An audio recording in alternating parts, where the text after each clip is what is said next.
We're going places.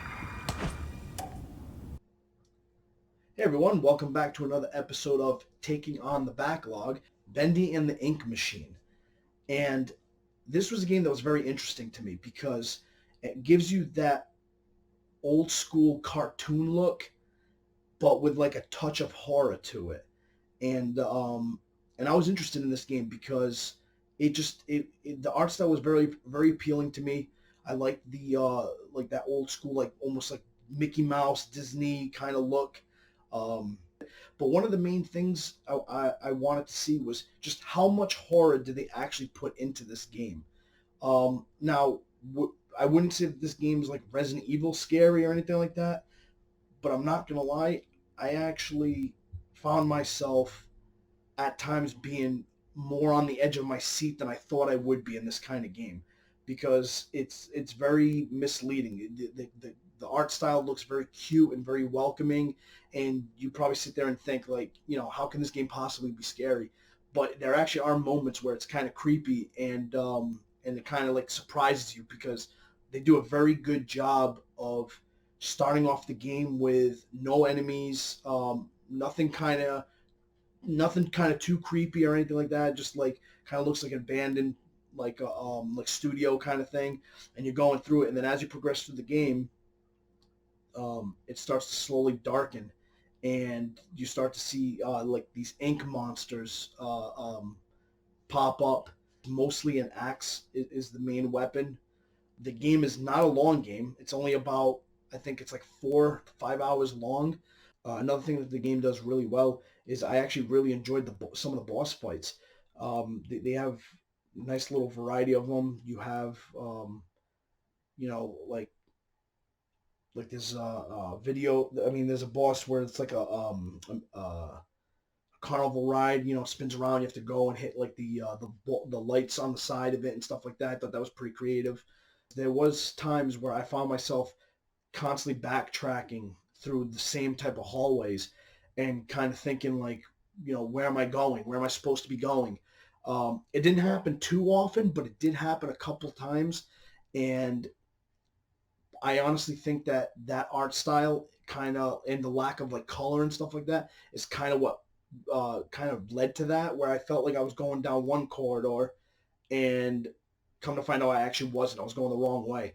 And that's also partly me because I'm not a great first person player.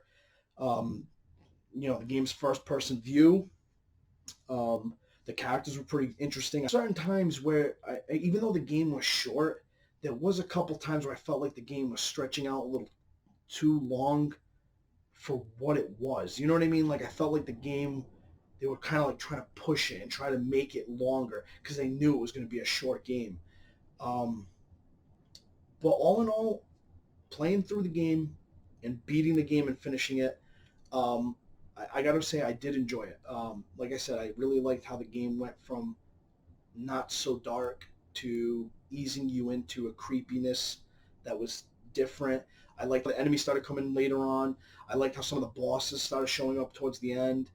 Um, and I liked that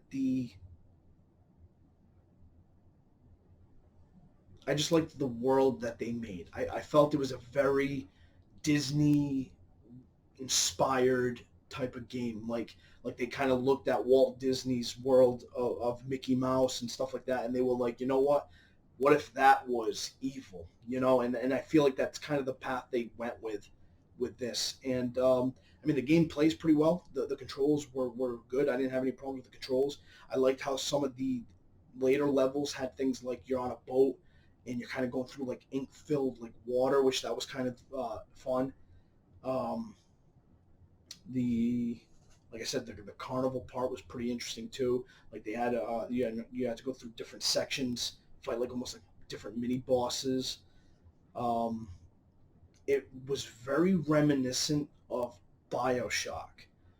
Think of Bioshock. That's the best way I could probably explain it to you. Is think of Bioshock's gameplay without the magic stuff from Bioshock, and just make it more lighthearted and cartoony.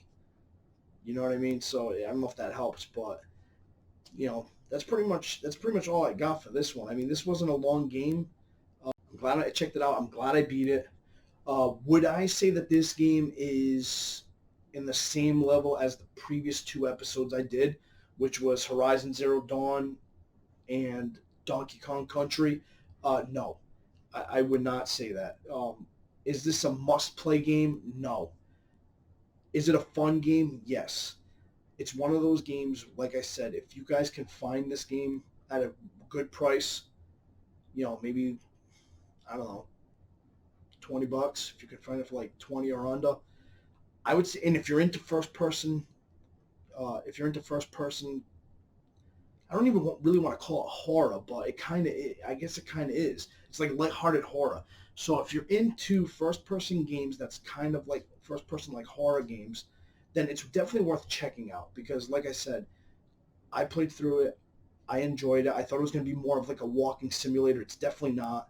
Um, there were a couple moments of frustration with some of the like I said, kind of like walking around and kind of like getting lost a little bit, and like even some of the bosses or certain parts were kind of minor frustration, nothing crazy. But all in all, this was a fun game. I'm definitely glad I checked it out. Like I said, I wouldn't say that this is a must play, but in the same sense, I wouldn't say completely let it go by because it's only like 4 or 5 hours long. If you've already played a bunch of the first person horror games and you're kind of looking for something else, I say to give the game a shot. I mean, it's a good game. Another thing I wanted to bring out too before I forget is when I first started playing the game, the camera does kind of like this rock thing while you're walking to kind of make it more realistic. That wasn't working for me. I was starting to get motion sickness, and I thought I wasn't going to even be able to play through the game and finish it. Thankfully, the the the people that made the game gave you the option to turn it off. So as soon as I turned it off, it was much better. I was able to play through the game and enjoy it much more. Because let me tell you something. I don't know what it is, but something about that rocking camera thing. I know it's supposed to simulate that you're walking, but that just wasn't doing it for me. I thought I was going to end up puking. But the story, I'm not going to lie to you. From what I remember, the story was you are an ex you're an artist a former artist for this company, and you had gone away for a while. You came back because you got a message from, I think it's one of your coworkers or a buddy of yours or something like that. You come back, you and you come back into that like everything's just a mess. There's something not right, and then at the end of the game, it's kind of a mind twist, man. I don't like spoiling stories, so I'm not going to. For all you for all the people that come and check my videos every time, I really appreciate you guys coming back time and time again to support me. I really appreciate that. And then for the newcomers, I welcome. So thank you guys very much for watching. Please like, comment, subscribe, and stay safe out there, guys. Take care.